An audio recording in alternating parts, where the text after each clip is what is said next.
પંચમહાલના ગોધરામાં ટ્રાફિક અને આરટીઓ નિયમના ધજાગરા. ખાનગી બસમાં જોખમી મુસાફરીનો વિડીયો વાયરલ થયો.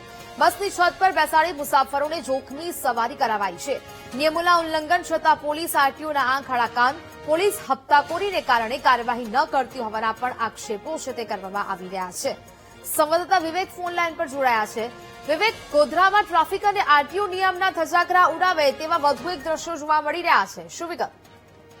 જી, વાત કરીએ તો ગોધરાના મુખ્ય હાઈવે છે, શામળાજી રોડ હાઈવે છે. તેમાં જે ગોધરાનો વિસ્તાર છે, ગોધરાના આજુબાજુના વિસ્તાર પર જે વાહનો છે, વાહનો ઉપર લોકો બેસીને જતા હોય એવો સ્પષ્ટ વિડીયો સામે આવે છે. હાલ જોવા જઈએ તો આ આરટીઓ અને પોલીસ વિરુદ્ધ એક કાર્ય થઈ શકે છે. જ્યારે નાના માણસોને જ્યારે રોડ પર ઉભા રાખીને આરટીઓ ને દંડની જોગવાઈ કરે છે, તો આવા ભારે વાહનો ઉપર બેસીને જતા હોય છે. 250 વાળા જે ઉપર બેસીને જતા હોય છે, ત્યારે લોકો પણ સ્થાનિકો પણ આક્ષેપ કરી રહ્યા છે કે આ જે વાહનો છે તેમને દંડનીય કાર્યવાહી કેમ નથી કરતા, તે સૌથી મોટો પ્રશ્ન છે. જી બિલકુલ વિવેક, જાણકારી બદલ આભાર.